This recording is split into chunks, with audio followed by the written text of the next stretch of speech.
النصابين دمروا حياة الكثير من الناس باسم شيخ روحاني يدعي نفسه إن هو شيخ روحاني، والله دمر الكثير من الناس وبيوت الناس إلى حد إن خلاهم يبيعون منازلهم عشان يحولوا له مبالغ للأسف الشديد. السلام عليكم ورحمة الله وبركاته، معكم الشيخ الروحاني محمود أبو محمد من سلطنة عمان. حياكم الله جميعا. موضوعنا اليوم عن موضوع تنزيل الأموال، وفي الأخص النصابين اللي قاعدوا يحتالون على الناس في هذا العمل. واحد من الأخوة الكرام كلمني ليلة أمس وتناولنا الحديث، فذكر لي إن هو في شخص نصب عليه. ما ودي أذكر أنا اسم الشخص هنا لتجنب المشاكل، لأن في سياسة أعتقد هنا في اليوتيوب إنه تقدر يغلق قناتي بحيث ذكرت اسمه. المهم إحنا ما بودي نذكر اسم النصاب، خله هو رب العالمين يحاسبه، إحنا ما لنا شغل فيه، ورب رب العالمين هو يحاسبه، إن كان مسلم طبعا ولا أعوذ بالله. تكلم مع الشخص واتفقوا على التنزيل، واتفقوا على مبلغ مقدم، واتفقوا على نسبة وكل شيء. العميل يتفاجأ من طلب من النصاب في نصف العمل. كيف؟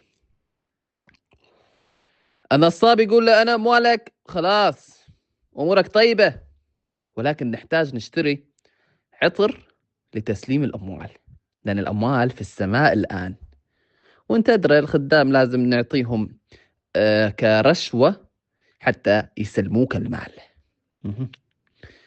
أنا الصراحة قاعد أسمع القصة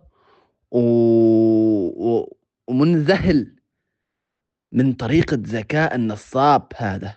والله لو هذا ذكاءه استخدمه في شيء ثاني في الأعمال الحلال لكان الآن من أغنى أغنياء العالم. يعني هذا الكلام ما يطلع من أحد غشيم، يطلع من أحد فهمان وعارف إيش قاعد يتكلم.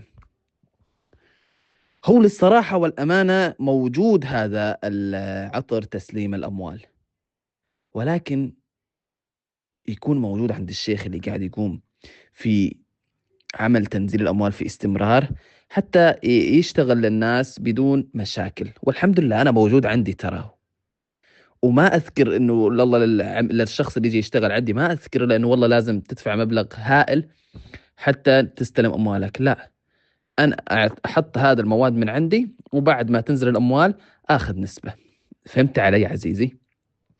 فهذا الشخص قال له طيب، قال له والله أحتاج منك، طلب منه مبلغ 60,000 دولار.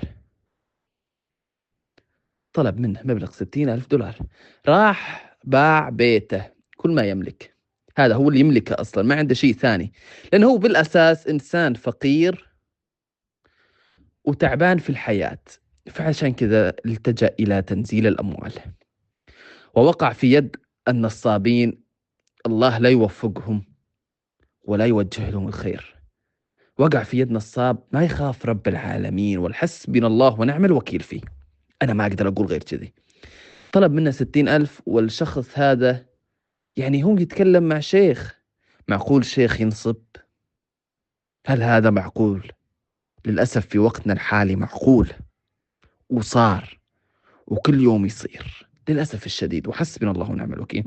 راح حول له المبلغ الكامل 60,000 دولار على أساس أن المبلغ راح يستلم الأموال خلال ساعتين.